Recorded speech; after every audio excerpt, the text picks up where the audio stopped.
Shalom, peuple de Dieu. Vraiment, quelle joie et quel bonheur pour nous d'être là, encore une fois, pour vous parler de la part du Seigneur. Bienvenue dans notre numéro spécial qui s'intitule « À l'écoute du berger ». Nous avons un thème spécial, Jésus-Christ et apparition de Jésus-Christ, qui m'a inspiré ce que doivent dire tous les prédicateurs. C'est-à-dire, le Seigneur Jésus-Christ est apparu à notre Père dans la foi, le berger Moïse, Lushiku Malou, et lui a communiqué un message par rapport au corps du Christ. C'est une émission spéciale, pourquoi? Parce que nous allons ouvrir une série de questions venant de nos fidèles téléspectateurs et internautes faisant partie de l'école du savoir. C'est une initiative du berger Moïse pour pouvoir aider le peuple de Dieu dans le corps du Christ afin de comprendre le langage de Dieu. Il sera là pour décoder le message parce que le langage que le berger utilise, c'est un langage inspiré. Merci. Je suis la sœur Gracia Kapata. Je vais vous accompagner dans cette émission et j'ai la joie également de vous présenter notre pasteur, le berger Moïse Lushiku Malou. C'est lui qui va nous parler de la part de Dieu. Je le salue. Bonjour Père. Bonjour Gracia. Comment allez-vous? Très très bien, par la grâce du Seigneur. Et c'est une très grande joie de nous retrouver encore après un long moment. Oui. Dieu a permis que cela soit ainsi. Merci. Berger, il y a une question qui m'est venue à l'esprit. Pourquoi, qu'est-ce qui se passe en vous pour que le Seigneur Jésus vous apparaisse? Ça devient une habitude parce que tout le monde en parle. J'aimerais au moins savoir ce qui se passe. Effectivement, ça devient une habitude. Je reconnais. Et je suis en train de recevoir des songes, des visions, des dispensations d'une manière répétée. Et c'est presque chaque jour. Pour moi, je suis en train de comprendre. Vous savez, la Bible est tellement claire pour dire que dans les derniers jours, Dieu va répandre son esprit sur toute chair. Et on typifie cet esprit par la pluie. La pluie, quand elle tombe pour celui qui a de la sémence. Quand la pluie tombe, c'est une fête pour les cultivateurs. Et la Bible dit, celui qui sème la parole. Donc la pluie descend pour arroser le ministère prophétique que nous avons. Et c'est cette pluie-là du Saint-Esprit qui est en train de générer des révélations à nous en tant que des prophètes. Voilà pourquoi il y a multiplicité de révélations. Nous allons entrer maintenant dans l'enveloppe où se trouvent toutes les questions posées par nos différents auditeurs. Commençons par la première question. C'était une préoccupation de la maman.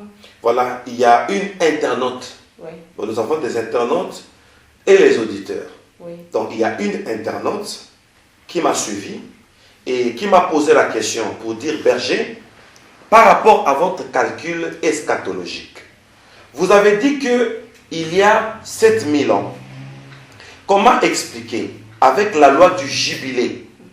Dans les jubilés, c'est Israël qui devait fêter 50 ans, une fête après tous les 50 ans. Maintenant, si nous avons 7000 ans, et si nous prenons 7000 ans, comme j'avais dit, divisé par 50, ça doit nous donner normalement 140 jubilés. Mais pourquoi vous parlez de 120 jubilés? Parce que 120 jubilés, c'est 6000 ans divisé par 50. 50 jubilés. C'est ce qui nous donnera les chiffres 120. Et le chiffre 120, c'est l'âge auquel Moïse est mort et son corps a disparu. Les chiffres 120, c'est les chiffres de la disparition où le mort en Christ doivent ressusciter. Alors, s'il faut parler du chiffre de la disparition de 120, il faut prendre 6000 ans. Mais pourquoi vous prenez 7000 ans? Parce que nous sommes au 7e millénaire. Et le 7e millénaire, c'est que nous sommes au 140e jubilé. Et là, je voudrais demander à tout le monde de faire très attention avec des calculs eschatologiques. Dans les calculs eschatologiques, qu'est-ce qui a fait à ce que beaucoup de prédicateurs eschatologues ont faussé leurs calculs par manque d'inspiration? Je vais m'expliquer.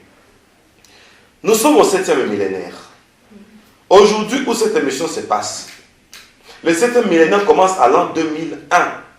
Si le 7e millénaire commence à l'an 2001, n'est-ce pas? Nous entrons dans le 7e millénaire depuis Adam.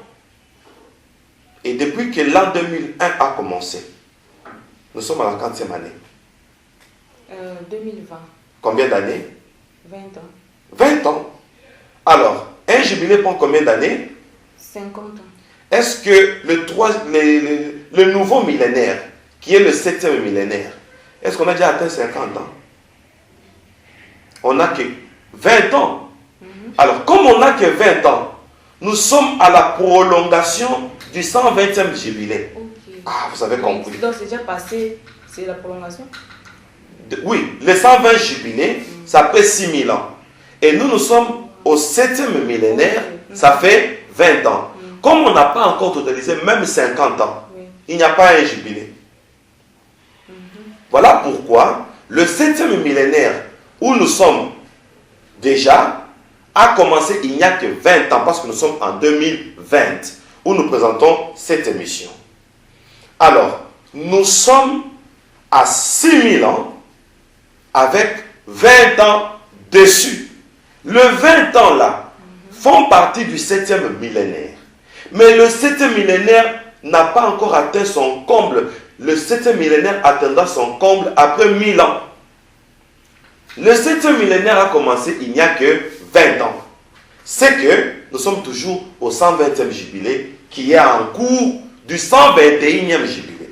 Okay. Je donne un exemple. Nous sommes en 2020. Ne donnez pas votre âge. Vous êtes né à quel mois? Mois de février. Mois de février. Moi au mois d'octobre. Alors, ce mois ici, vous avez déjà une année de plus en 2020. Mais moi, je n'ai pas encore une année de plus parce que je dois totaliser mes 12 mois au mois d'octobre.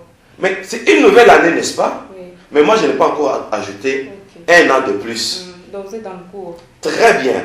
Alors, comme nous sommes à l'an 2020, nous sommes à la 20e année du 7e millénaire. Comme on n'a pas encore atteint 50 ans, nous sommes au 121e millénaire, pardon, 121e jubilé en cours. Okay. Si on dit 140 jubilés, c'est qu'on a totalisé 1000 ans. On n'est pas au 140e jubilé parce que le 7e millénaire n'est qu'au début. Donc, nous sommes au 120e jubilé qui est en cours. Parce que nous sommes entrés au nouveau millénaire. Et le nouveau millénaire là, s'il faut compter en forme de jubilé, il ne faut pas compter un jubilé parce qu'on n'a que 20 ans. Il ne faut pas compter. Ce n'est pas encore un jubilé. 20 ans en cours du nouveau jubilé. Okay. Et quand on dit 7e millénaire, c'est par rapport aux 20 ans. Ce n'est pas par rapport aux 1000 ans de plus qu'on a ajouté sur les 6000 ans. Et le fait que nous sommes entrés en 2001, c'est déjà le 7e jubilé, mais qui n'est pas plein, pardon, le 7e millénaire, mais qui n'est pas encore plein. Comme le 7e millénaire a commencé, et qui n'est pas encore plein, on n'a que 20 ans de plus, c'est que nous sommes toujours au 120e jubilé depuis 6000 ans. Pour le jubilé, on est au 120e jubilé. Mais pour le millénaire, on n'a que 20 ans du nouveau millénaire. Voilà pourquoi dans notre calcul, on a dit, nous sommes au 7e millénaire et on est au 120e jubilé. Parce que le 7e millénaire n'a que 20 ans, n'a pas encore totalisé même 50 ans pour qu'il y ait un nouveau jubilé. Donc, on est toujours au 120e jubilé. Et le 120e jubilé, c'est la prophétie de Moïse qui, à l'âge de 120 ans, mourut et son corps disparut. Donc, nous sommes dans une phase prophétique et eschatologique où les cimetières vont s'ouvrir, certains corps vont disparaître. C'est ça, la résurrection des morts. L'enlèvement. Voilà, je crois que j'ai répondu à la question de notre bien-aimé et toutes les personnes qui se sont posées la question. Il fallait dire 140 jubilés, mais non. On risque d'ajouter l'âge alors que on n'est pas encore arrivé là. On n'a pas encore atteint. Comme moi, je n'ai pas encore une année de plus, j'attends le mois d'octobre. Donc c'est en cours. C'est en cours. Merci pour l'explication. Merci. Pasteur, nous allons maintenant ouvrir l'atelier dans lequel nous allons écouter les audios, les questions qui permettront aux bergers de pouvoir éclaircir le peuple de Dieu vraiment qui attendent. Berger Moïse, le monde entier est là, à l'écoute de toutes les éventuelles questions posées par nos fidèles internautes auditeurs. On écoute maintenant.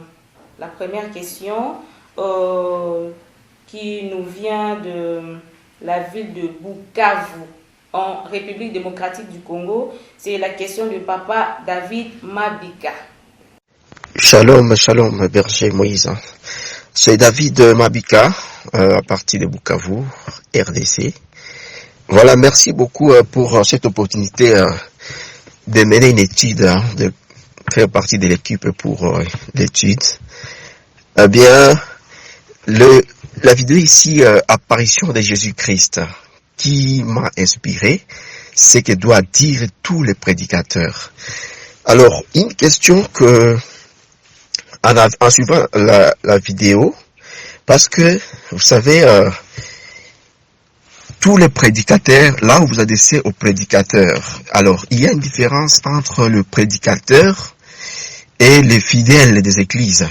Ce qui fait que le prédicateur, en matière d'intelligence, ils ont un niveau un peu supérieur spirituellement par rapport aux fidèles. Ce qui fait que je suivais, il y a un point très important, parce que je sais que les prédicateurs, beaucoup de prédicateurs, théologiens et consorts, ils maîtrisent l'écriture. Mais beaucoup n'ont pas la révélation. C'est ça un peu la différence, parce que le monde qui vous suit, qui a suivi cette vidéo, beaucoup connaissent l'écriture. Alors, la révélation n'est pas à la portée de tous.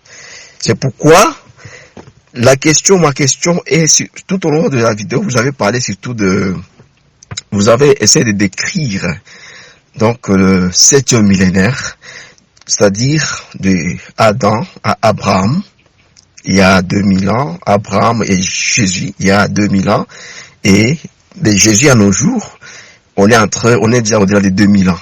Alors, j'aimerais, en tout cas si possible, de soutenir cette théorie par l'écriture, c'est-à-dire, bien sûr, c'est révélé, mais avec l'homme, le prédicateur actuel, ils sont toujours basés sur l'écriture que la révélation. J'aimerais que cette étude soit approfondie parce qu'il est une révélation qu'on doit montrer, si possible même déchiffrer. Donc, de Adam à Abraham, on peut démontrer par les écritures, pour que les gens comprennent que, la révélation, donc cette révélation vraiment est basée vraiment sur l'écriture. Voilà en fait la préoccupation. Merci beaucoup. Merci. Je salue tous nos internautes, les téléspectateurs et les auditeurs qui nous suivent dans la ville de Bukavu et tous ceux qui nous suivent en République démocratique du Congo. Voilà. Qu'on puisse soutenir ça avec les Écritures. Bien, une très belle question. C'est ça l'avantage d'ailleurs de l'atelier que nous avons créé, de la maison d'études, pour faire voir que ce que nous sommes en train d'enseigner est biblique. Oui. Bien. Je peux le démontrer de trois manières. 1. Avec le verset biblique. 2. Avec la ligne du temps, d'après l'histoire. Voyez-vous. Et 3.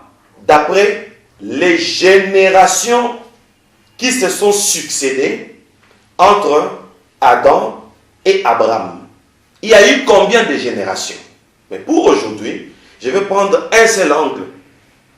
Et s'il faudra qu'on fasse un enseignement sur la ligne du temps prophétique ou la ligne du temps eschatologique, ça sera encore plus intéressant.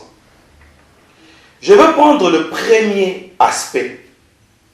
Attention, nous allons voir à partir d'Adam. Parce que les gens disent que, comment vous parlez de 6000 ans ou 7000 ans, alors que la planète Terre, d'après l'histoire, d'après la science, est âgée de plus de 36 millions d'années. On dit 36 millions ou 36 000 ans, quelque chose comme ça. Nous devons faire la différence entre la création de la planète Terre ou l'existence de la planète Terre et la création d'Adam. C'est très différent. C'était pas au même moment. C'était pas au même moment. Parce que Dieu a créé Adam. La matière première d'Adam, c'était la terre. Oh, okay. Ah oui, c'est que la terre existait déjà. Voilà. Dieu a soutiré la terre. Il a créé, il a façonné Adam. Il a soufflé dans ses narines. Et c'est devenu un être humain, un être vivant. Mais alors, oui. Bon, il n'y avait pas un écart de temps. Quand il avait créé le ciel, tout est enchaîné dans la Bible. Okay. Premier jour, deuxième, le septième jour. Oui. Donc du premier au septième jour, il n'y a pas un écart, non? Ok. Ce que tu es en train de dire, n'est-ce pas? Oui. C'est parmi les preuves chronologiques. On dit, c'est fait le premier jour, le deuxième jour, le troisième jour, et nous allons jusqu'à 6000 ans. Donc, je suis déjà dans l'eschatologie, jusqu'au 6e jour. Et le 7e jour, Dieu s'est reposé. Voyez-vous? Donc, voyez même, vous avez prophétisé. Oui, même dans la création, Dieu a créé en 7 jours. Et devant le Seigneur, un jour, c'est comme 1000 ans. Nous sommes au 7e millénaire. Oui. Donc, c'est une autre parenthèse que vous avez ouverte, mais qui est l'une des réponses. Cette question-là, c'est l'une des réponses. Je continue. Ok. J'étais en train de dire, Adam a trouvé la terre. Vous avez demandé, c'est que ce n'était pas au même moment. Effectivement, il y a eu création de la terre et création d'Adam. Il ne faut pas confondre ce que l'histoire dit, qu'il y a eu 36 000 ans, d'autres disent 36 millions d'années. Ça, c'est d'après la science. Et d'après la Bible. D'après la Bible, très cher bien-aimé, suivez-moi très bien. Depuis la création d'Adam, on va calculer les âges, les années. Adam avait quel âge? Les enfants d'Adam avaient quel âge?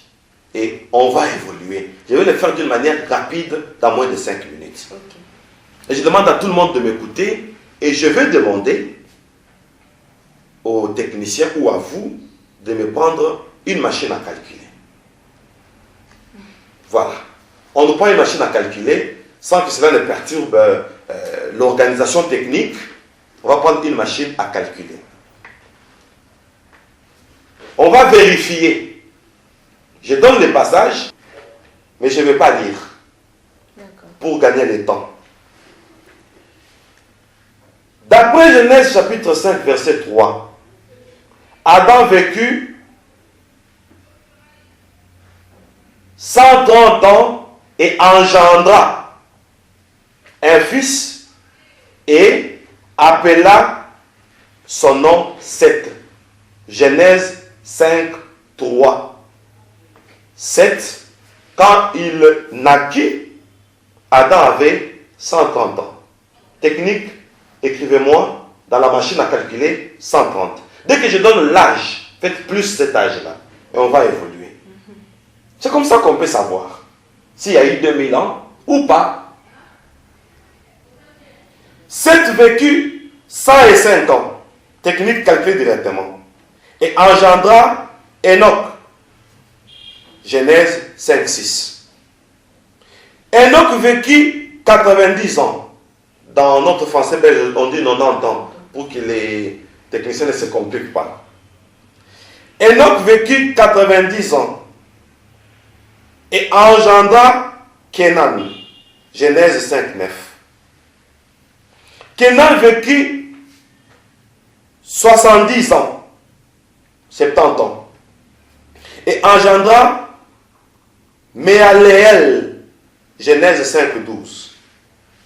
Méaléel vécut 65 ans et engendra Jéred. Genèse 5, 15.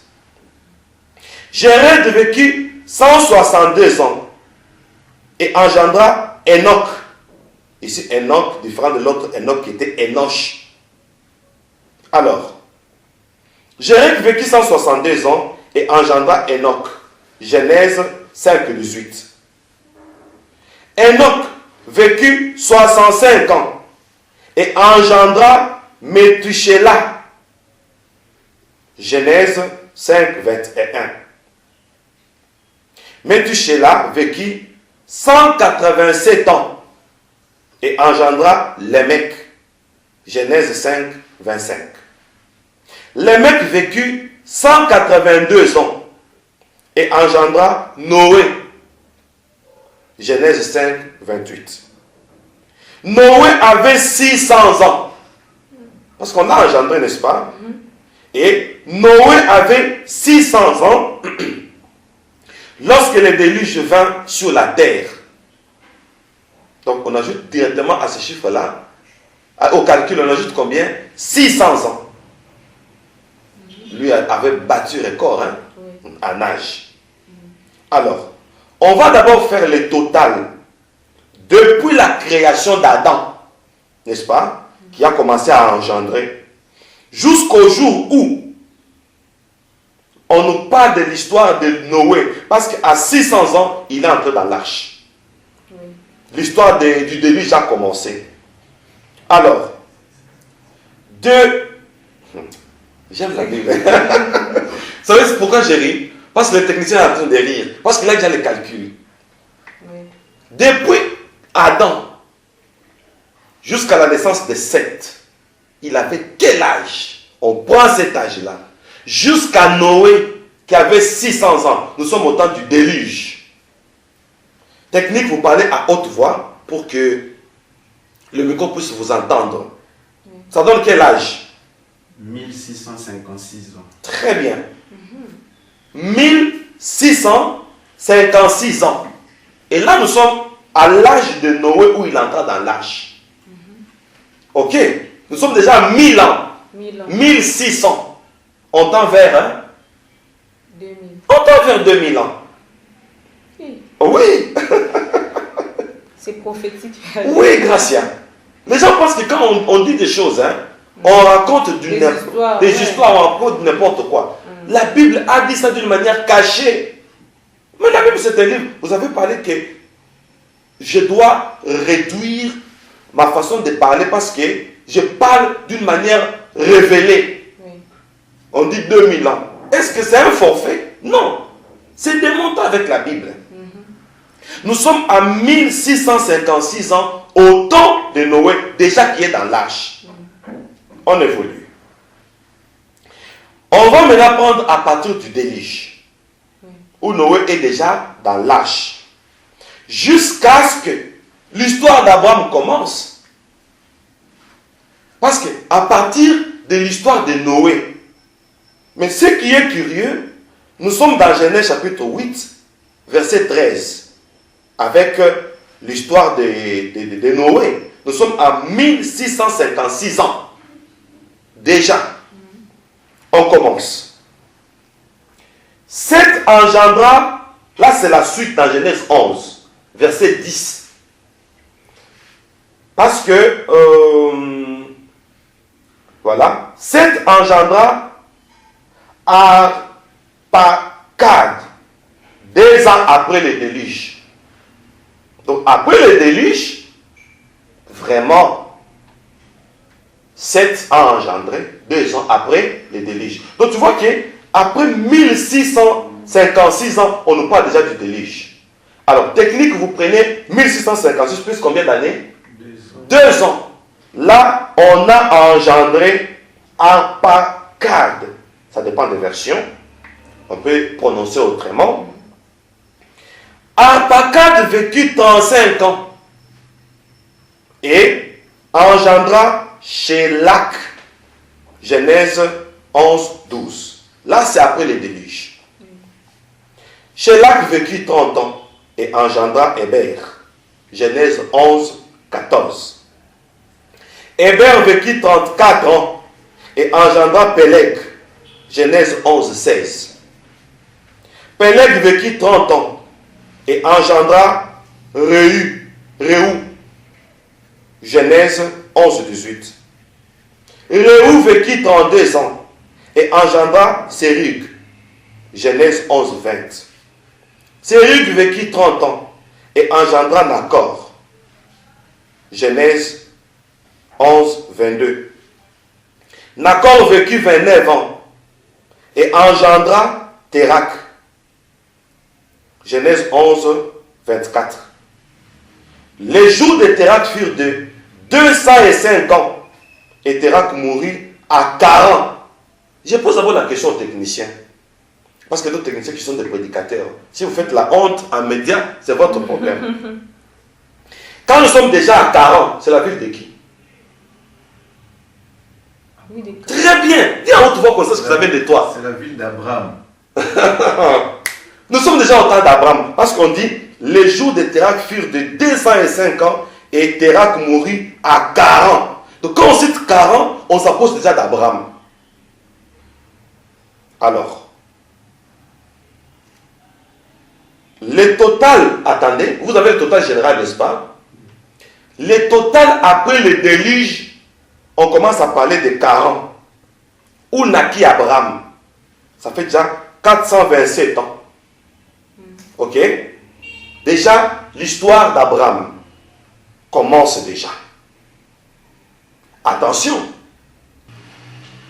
427 ans après le déluge, on entre dans l'histoire de 40, où était déjà Abraham.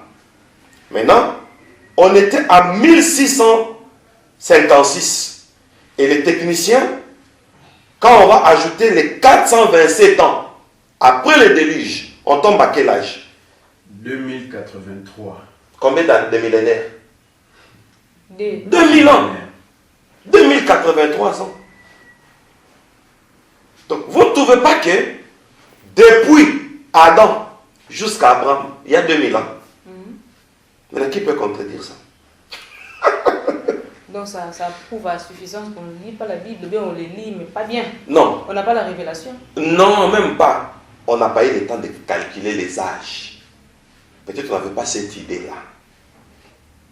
Donc, Comment on a vu, il y a plein de chiffres, mais il faut avoir un esprit prophétique. Ah oui, je comprends. Il faut aussi la révélation, parce que même si tu lis la Bible avec l'intelligence humaine, Oui, et calculer toutes ces années-là, vous voyez qu'on tombe à 2000 combien? 83. 2083. 83 tombe dans la fourche, ça fait 2000 ans. Donc, entre Adam et Abraham, il y a eu 2000 ans. Et après, on va démontrer. Pourquoi j'ai dit qu'il faut qu'on fasse un enseignement sur la ligne du temps? À partir d'Abraham jusqu'à Jésus, on a commencé à reculer jusqu'à l'an 0. réguler comment? De 2000 ans. Oui, on a commencé à reculer. On est arrivé jusqu'à l'an 0, Jésus est né. 2000 ans aussi. Et depuis Jésus jusqu'à notre ère, ça fait 2000 ans passés. Comment? Hein? Comment ça? Depuis l'an 1, l'an 2, l'an 3 après Jésus-Christ. Parce qu'on a dit avant Jésus-Christ et après Jésus-Christ. Donc avant Jésus, on a annulé ça. On a commencé à reculer le temps. Oh, au lieu d'avancer, On reculait. Okay. Oui, jusqu'à l'an 0. Et Jésus redémarre avec l'histoire de l'humanité. L'an 1 après Jésus. L'an 2. L'an 33 après Jésus. Comme Jésus est mort à 33 ans. Vous voyez? Et nous sommes à l'an 33 de notre ère. Jusqu'à l'an 2000. Et maintenant, on est en 2020. Alors, du temps de Jésus jusqu'à maintenant, 2020, ça fait combien d'années? Dans la fourche? 2000 ans. Donc, vous voyez que c'est démontré même avec la Bible. Mais jusque-là, je l'ai démontré que Adam jusqu'à Abraham, ça nous donne, vous avez dit, 2083. 2083 ans. Mais l'histoire va vous dire que 36 millions d'années. Non, ce n'est pas biblique. Et là, quand on dit depuis Adam jusqu'à Abraham, il y a eu 2000 ans, prouvé avec la Bible. Oui, c'est fait. C'est tout. Donc 2000, ça fait 4, non? 4 quoi? 4000 ans. Jusqu'à qui? À Jésus. Non, 2000, comme on a reculé, c'est 2000 ans. Donc Jésus... Très bien, Gracia. Donc, Abraham, 2000 ans. À partir d'Abraham, on recule jusqu'à l'an 0. Oui. 2000 ans. Ça fait 4000 ans. Oui. Oui, ça fait 4000 ans. Et depuis Jésus jusqu'à l'an 2000, ça fait total de 6000 ans. Et après, à partir de 2001, on est dans un nouveau millénaire. Ok. Ça fait 7000 ans. Mais on ne va pas calculer directement on va pas calculer directement pour dire que non, comme on est en 7000 ans, c'est un millénaire. À partir de 2001, on calcule directement 140 jubilés. Non! Non! On est au 120e jubilé. Depuis Adam jusqu'à nos jours. Nous sommes à la 20e année du 7e millénaire. Comme 20e année du 7e millénaire, 20 ans, on n'a pas encore atteint 50 ans pour compter un jubilé. Donc on reste dans la fourche des 120 jubilés d'Adam jusqu'à l'an 2000. Ça fait 120 jubilés. 6000 ans divisé par 50, ça nous donne 120. Et depuis qu'on est au 120e jubilé, nous sommes entrés au 7e millénaire, il n'y a que 20 ans. On a combien de jubilés dans notre 7e millénaire ici, à l'an 2020? 120 jubilés. On est dans la fourche. Donc, Berger Moïse, Oui. le 7e millénaire, le chiffre 7 là, Oui. comme dans Genèse, le 7e jour, Oui. l'homme a été créé au 6e jour, n'est-ce pas? Oui. Le 7e jour, Jésus s'est reposé. Et le chiffre 7, 7e millénaire, c'est prophétique. Ça veut dire quoi? Bien sûr, grâce. Mais ça veut dire qu'au 7e millénaire, nous sommes au temps du repos. Jésus dit que je pars vous préparer une place. Afin que là où je suis, vous y soyez aussi. Donc nous sommes en repos. Ou bien à l'attente. On est très bien, Gracia. À l'attente du repos, parce qu'on est au 7e millénaire. Ok. Oui. Nous sommes au millénaire où nous devons vivre les repos. D'accord. On va gagner le temps. On avance, oui, avec la deuxième question, le deuxième audio de frère Valérie depuis Londres en Angleterre. On écoute. Shalom Berger et shalom à d'autres journalistes qui sont en studio. Je suis le frère Valérie de Londres, le fils du berger Moïse. Alors aujourd'hui, j'aimerais poser une question qui m'est toujours revenue, qui concerne la ligne des temps. Père, nous avons appris auprès de vous que depuis Adam et Ève jusqu'à Abraham, 2000 ans sont passés. De Abraham à Jésus-Christ, 2000 ans sont passés. De Jésus-Christ jusqu'à l'an 2000, 2000 ans sont passés, ce qui donne 6000 ans. Et nous sommes dans le 7e millénaire depuis l'an 2001. Vraiment, c'est une révélation. Et partout où j'ai apporté cet enseignement, et toujours en vous présentant comme la source, alors la question qui est revenue, comment est-ce que ça s'enchaîne de 2000 ans, 2000 ans? C'est prouvé comment? Où viennent cette révélation? Alors, voilà, devant cette situation, j'ai souvent manqué des mots pour pouvoir justifier cela. Et nous savons qu'aujourd'hui, le peuple de Dieu, et même ceux du monde, ils aiment bien avoir des faits et la source de la révélation. Donc, ça, c'était ma première préoccupation. Voilà, ma première question, je veux dire, par rapport à l'enseignement que, voilà, vous nous avez accordé sur le songe, sur le plus long songe de votre vie. Et ceci, c'était ça la première question. Père, et la deuxième question, c'est que nous voyons, on dit, le ministère fonctionne avec des esprits. Si nous regardons dans le temps, parce que la Bible nous dit déjà, il n'y a rien de nouveau sous le soleil. Ce qui est, et c'est ce qui a déjà été.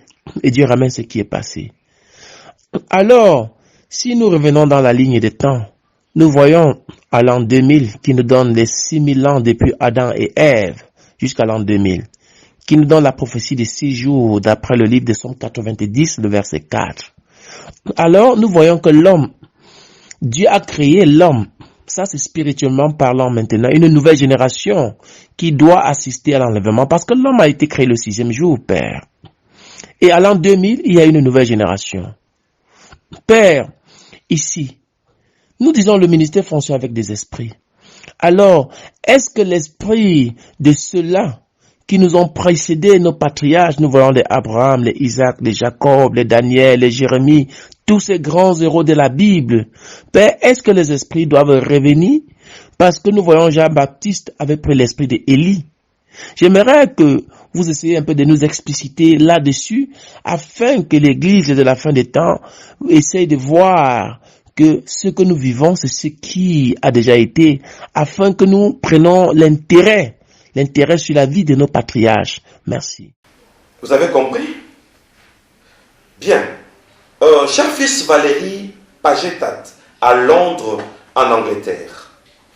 Mon fils, vous avez dit quelque chose qui m'a fait vraiment très mal, pour dire que vous manquez de mots.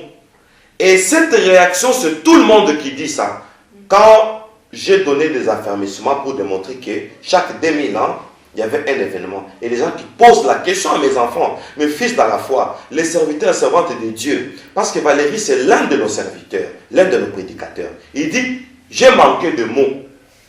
Presque la même question avec Papa David, Mabika, à Bukavu, en RDC. Alors, la réponse vient d'être donnée. Quand on vous dit qu'est-ce qui prouve que c'est 2000 ans, à chaque étape, 2000, depuis Adam jusqu'à Abraham, donnez cet enseignement. Vous dites, ok, prenez seulement ce link et lancez cette vidéo. Comme ça, ils vont vérifier tous les passages là. Ils vont faire la sommation de ces âges. Et on va découvrir automatiquement qu'on tombe à l'an 2000. Ici, je n'ai pris que les âges. Et maintenant, quand on va prendre la chronologie, et quand on va prendre la ligne du temps historique, quand on va prendre des générations qui se sont succédées, où la Bible dit entre Adam et Abraham, il y a eu combien de générations? C'est toute une notion juste pour taper sur le clou. Mais déjà les âges ici, ça clôt l'affaire. Il a posé une deuxième question qui m'échappe un peu. Il a dit quoi encore sur la deuxième question? Donc il veut savoir... Les esprits. Oui. Voilà. Sur les esprits, on dit Élie doit revenir. Donc, on appelle Dieu dans la Bible le Dieu des esprits des prophètes. Alors, il faut savoir quels sont les esprits qui vont nous guider pendant ce temps de la fin. On dit Élie doit revenir. Attention, et l'esprit d'Élie est revenu au temps de Jean-Baptiste. On dit, si vous voulez comprendre, Jean-Baptiste, c'est lui l'Élie qui devait venir. Mon appel à moi, on a dit à Daniel, scelle les livres, jusqu'au temps de la fin. Plusieurs le liront et la connaissance augmentera. Et Dieu m'a suscité. Je vous reviens avec l'esprit de Daniel. Parce que rappelez-vous de mon témoignage sur l'atelier de Dieu. Moi, je suis Moïse, oui, mais je viens avec l'esprit de Daniel. On va au 4e esprit. Dans Deutéronome 28, Dieu dit à Moïse, dit aux enfants d'Israël, le Dieu de vos pères vous suscitera un autre prophète comme moi, l'esprit de Jésus. Et nous sommes de la génération de Jésus. Et Jésus vient et dit, ce qui arrivera du temps de Noé arrivera de même à l'avènement du Fils de l'homme. Donc, l'esprit de Noé, chaque esprit est une dispensation. Et je ne veux pas ouvrir cette parenthèse. Noé nous a apporté l'arche. Au temps de Noé, il faut qu'il y ait l'esprit de quitter la ville et venir dans l'arche. Et Noé est entré dans l'arche 7 jours avant le déluge. Et nous sommes à 7000 ans. Démontrer, c'est que, comme nous sommes au 7e millénaire, nous sommes à 7 jours que l'esprit de Noé nous anime à entrer dans l'arche. Voilà. Mon fils Valérie Pagetat, soyez béni. et tous ceux qui me suivent depuis Londres, et toute l'étendue d'Angleterre. Et je salue tous mes enfants dans la foi qui sont en Angleterre. Merci beaucoup, Berger. On voit qu'il y a beaucoup à se dire. Il y a beaucoup à se dire. Faute de temps. On fait un peu la course à la montre, oui. mais on va commencer à revenir oui. de temps en temps. Oui. Donc Voilà. il y aura d'autres questions qui vont rester en suspens. On va y revenir. Oui. Prenons la troisième question, l'audio de M. Armand qui nous a envoyé l'audio depuis Cameroun. On va l'écouter. Shalom Berger et shalom à toute la famille. Ici c'est le frère Armand depuis le Cameroun. Berger, d'après la Bible, Dieu a créé le monde en 6 jours. Et il s'est reposé le 7e jour. Prophétiquement, on est au 7e millénaire, qui est le millénaire du repos. Donc, d'après l'eschatologie, le monde prend fin ce millénaire. Si prophétiquement, vous démontrez cette fin des temps, au moyen de la Bible, mais vous ne prouvez cependant pas que le monde date réellement de 6000 ans. Dites quelque chose aux scientifiques qui démontre que le monde date il y a des milliards d'années. Merci. Vous voyez que c'est la même question. Qui revient, oui. Donc on dise aux scientifiques qui disent que le monde date des milliards d'années. Je salue tous mes enfants dans la foi au Cameroun et mon fils Armand, depuis le Cameroun. Vous voyez que c'est la même question qui revient.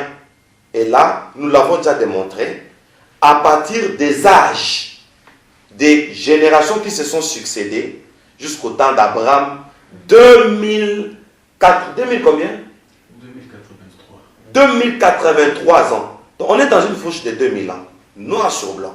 Et là, on passe. Parce qu'on a déjà répondu là-dessus. Oui. Maintenant, nous prenons le papa Christian qui nous a envoyé l'audio depuis Bruxelles. Mais Berger Moïse, avant de répondre à la question de papa Christian, pourriez-vous reprendre l'émission précédente avec des mots simples? Ah, l'émission précédente. Oui. C'est ça la question de papa Christian? Oui, parce que sa question, c'est par rapport à cette émission. Il y a des éléments dans cette émission. Si vous pouvez répondre à l'émission prochainement avec des termes simples. Avec des termes simples. Oui. C'est par rapport à sa préoccupation. Oui. Si on peut répondre l'émission avec des termes simples. Oui. Ok, donc ça va. On écoute d'abord l'audio. comme ça, mais n'oubliez pas de me rappeler. Ok. S'il faudra répondre l'émission quand, vous allez me rappeler. D'accord. Ça va, on va écouter. Papa Christian de Bruxelles. Shalom, Père. C'est Papa Christian depuis Bruxelles. Ce que je peux dire de la vidéo, donc ma première question serait de savoir, est-ce qu'il y aurait moyen de refaire ces vidéos dans des termes un peu plus simples? Parce que lorsque nous suivons cette vidéo, il y a beaucoup de termes techniques qui montrent que ceux qui sont déjà poussés dans la révélation puissent comprendre. Étant donné que ce sont des matières qui ne sont pas beaucoup enseignées dans les églises locales, et c'est vrai que cela s'adresse aux prédicateurs, mais je pense que pour la meilleure compréhension, il y a aussi des gens qui ne sont pas prédicateurs, mais qui pourraient être intéressés pour leur croissance spirituelle. Étant donné que c'est aussi un message qui vient de la part du Seigneur, donc on peut le prendre pour la prédication. Donc, s'il y aurait moyen d'essayer d'enseigner ça avec des termes un peu plus simples pour la meilleure compréhension, donc au premier regard, c'est ce que je dirais. Voilà. Merci beaucoup. Papa Christian, depuis Bruxelles, soyez bénis, ainsi que tous nos internautes qui nous suivent depuis la Belgique, et tous mes fils et toutes mes filles dans la foi, soyez bénis. Alors, comme la journaliste vient de demander déjà le programme, je pense que je suis d'accord. Je suis d'accord. 2 ou 3 jours après cette vidéo, toujours ici sur YouTube, vous allez resuivre ces songes que j'ai reçus, parce qu'on a parlé des pasteurs avec 2 éléments, et on a parlé des prédicateurs avec 1 élément. Mais curieusement, on commence avec les prédicateurs. Vous savez pourquoi? Parce que les pasteurs commencent les églises. Et on peut avoir un seul pasteur, mais plusieurs prédicateurs dans une même église. Hein. Et là, il faut d'abord commencer avec les prédicateurs qui font partie de la masse. Alors, 2 ou 3 jours après cette vidéo, toujours ici sur YouTube, vous allez suivre maintenant. Parce que moi, j'avais voulu être d'abord fidèle. Quand on reçoit une révélation, on la donne brute. J'ai donné ça d'une manière brute. Maintenant, on va convertir ça avec des termes pour ceux, même ceux qui ne sont pas avancés dans la foi, comme vient de dire Papa Christian. Très belle préoccupation, je suis vraiment d'accord. Voilà. Bon, on évolue. Il y a toujours Papa Christian qui nous revient avec une nouvelle préoccupation. On va écouter rapidement. Ok. Oui, shalom père. C'est Papa Christian de Bruxelles, votre fils. J'étais en train donc de dire que la plupart des prédicateurs ne prêchent que le Nouveau Testament. Et encore au Nouveau Testament, personne où il y en a des très rares qui touchent des livres comme l'Apocalypse. Parce que beaucoup n'ont pas la révélation. Donc l'Apocalypse est un livre qui est moins prêché dans le Nouveau Testament. Alors il y a plusieurs catégories de prédicateurs. Certains disent que oui, Jésus est venu au Nouveau Testament comme il est venu accomplir la loi, donc l'Ancien Testament. On ne doit pas vraiment s'en préoccuper. Alors, nous voyons que pendant cet enseignement et votre rêve, vous êtes parti de l'Ancien Testament. Donc, c'est à partir de l'Ancien Testament que vous avez puisé toutes ces révélations. Que pourrez-vous dire, donc, à cette catégorie de prédicateurs qui ne prêchent que Jésus-Christ au Nouveau Testament? Et encore, cette façon de prêcher Jésus-Christ, moi je dirais que ce n'est pas vraiment une prédication révélée. Et donc, l'Église a présenté Jésus-Christ comme un faiseur de miracles, Jésus-Christ comme quelqu'un qui résout les problèmes des gens. Et donc, les gens ont le temps de vivre leur vie comme ils veulent. Mais Jésus-Christ est là comme un réparateur de pneus. Une fois que le pneu est crevé, on vient chez Jésus, il le répare, ou un médecin qui vous panse la plaie, et puis vous retournez à votre vie. Et donc, ce sont ces genres de ces prédications-là. Et que pourrez-vous dire, pour ces gens qui ne savent pas allier l'Ancien Testament au Nouveau Testament? Et donc, moi, j'aimerais aussi qu'on s'adresse au public, parce que le public qui est donc le peuple de Dieu, qui écoute ce genre d'enseignement, et finalement, ils sont attachés à ces enseignements et ils sont un peu comme formatés par ces enseignements-là. Maintenant, on va venir leur présenter donc nos enseignements ici de la fin des temps. Comment allons-nous y prendre? Voilà un peu ma question. Qu'est-ce qu'on pourra dire à ces prédicateurs-là? Et qu'est-ce qu'on pourra aussi dire au peuple de Dieu qui ne comprend pas les termes techniques du genre, il y a eu jubilé, il y avait 3 jours, 3e jour, je vous rendrai la vie. Donc, essayons un peu de jongler là-dessus. Comment allons-nous nous y prendre? Voilà ma question. C'est vraiment super, c'est génial. Papa Christian, merci de nous revenir. Alors, je vais répondre dans 2 mots, comme notre temps est parti. Est parti. Alors, le temps nous est vraiment imparti. Je pars de l'Ancien Testament dans cette révélation ici pour expliquer les choses. Voilà, 7000 ans, et voilà Adam, voilà 2 jours, le 7e jour, Dieu s'est reposé. Mais les prédicateurs disent que l'Ancien Testament, comme Jésus est venu, donc ce n'est plus important. Mais non, La fois passée, je parlais du dépouillement. J'ai dit, voilà au dépouillement, voilà d'abord dans toute la Bible. Où on a porté des boucles d'oreilles comme ça et autres. Les gens disent que non, ça c'est l'Ancien Testament. Mais attention, Moïse se présente auprès des enfants d'Israël avec une loi répartie en des tables de pierre. Mais chaque table représente une alliance. L'Ancien Testament et le Nouveau Testament. Pour dire que, et les deux, ça marche de pair. Voilà pourquoi à la transfiguration, Élie et Moïse sont apparus. Vous voyez que, même au temps de Jésus, à la montagne de la transfiguration, pour que Jésus puisse rayonner de gloire, il fallait que Moïse soit là. Il fallait qu'Élie soit là. Pour dire que Jésus est l'accomplissement de ce que Élie et Moïse ont prophétisé. Alors, voilà pourquoi Jésus-Christ lui-même dit, ne pensez pas que je sois venu pour abolir la loi de Moïse, mais je suis venu pour l'accomplir. Donc, Jésus a accompli ce que Moïse a dit. Alors, si Jésus a accompli ce que Moïse a dit, pourquoi on doit faire tomber l'Ancien Testament? L'Ancien Testament était l'ombre des choses à venir. Donc, Jésus commence à nous faire comprendre que, quand on a dit, il vous rendra la vie dans 2 jours, ça veut dire quoi?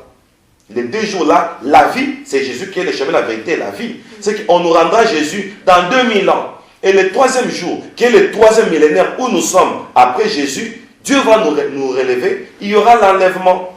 Voyez-vous? Alors, on va faire un glossaire avec des termes clairs. Jubilé, c'est quoi? 2 jours, c'est quoi? Il nous rendra la vie dans 2 jours. 3 jours, c'est quoi? Dans la même émission que nous allons faire avec vous. Je pense que c'est ce qu'on va faire. Voilà. Merci, Berger. On peut arrêter avec les questions ou on va continuer prochainement parce que le temps est parti. On peut prendre la dernière personne. Regardez sur votre canevas, la toute dernière personne.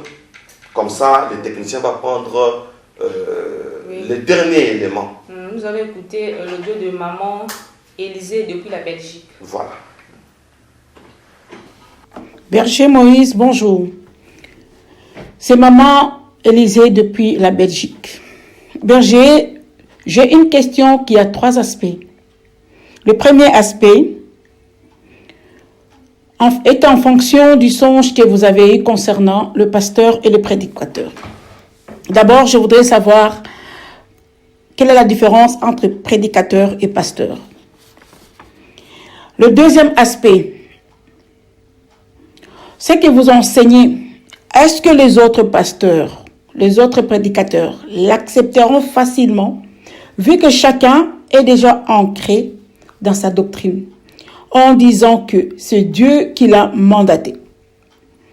Maintenant, vous nous amenez une vision.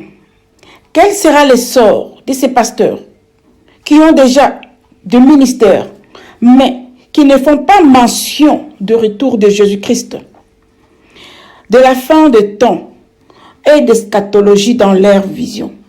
Est-ce qu'ils vont vous croire facilement et changer leur vision facilement aussi? Troisième aspect. Et si ils ne croient pas à votre vision et ils gardent toujours leur message et leur position, quel sera le sort de leurs fidèles qui n'auront pas l'opportunité de suivre ce que vous enseignez, alors qu'ils adorent dans les ministères et des communautés, mais qui ne font pas mention du temps? Quel sera leur sort? Merci beaucoup, Berger. Maman Élisée. En tout cas, ça c'est plus fort. Maman Élisée, depuis la Belgique, merci. Et je vais répondre à cette question. Comme le temps est parti, je vais répondre de manière brève, mais je vais tout comprimer dedans.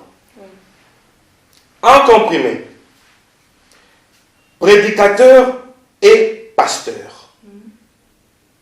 N'est-ce pas? C'est ça la question. Oui, oui. Y a-t-il une différence? C'est ce qu'elle a demandé, je crois. Oui, la différence entre les deux. Oui. Et puis... Oui, le reste, j'ai déjà écrit. Okay, oui, merci. Prédicateur et pasteur. Un pasteur est en train de jouer un rôle. Ici, je parle d'abord de rôle seulement, pour ne pas parler des ministères. Il est en train de jouer le rôle de berger. Il est le gardien de troupeau. Mais, il doit savoir, pasteur vient du verbe qui peut deviner. Et vous et tous les techniciens. C'est lui qui devine très bien. Cadeau. Non, tu as dit avant. J'ai deviné. Je voulais dire, celui qui devine aura un cadeau. Mais moi j'ai dit celui qui devine cadeau. Vous avez dit avant. Bon, vous aurez un cadeau. Merci. Je m'étonne comment vous avez deviné ça. Pasteur vient du verbe, reprenez. Paître. Paître. Paître, c'est le synonyme de... De conduire. Non, Gracia. Paître de troupeau. Oui. De garder, non? Non. Simon, fils de Jonas, m'aimes-tu? Paix, mes brebis. Il veut dire quoi? Paître. Nourrir. Nourrir. Oui, Gracia. Qu'est-ce que le technicien disait? Toi, tu disais quoi? Moi. J'ai péché. Non. Pasteur vient de dire paître. Synonyme de paître, c'est?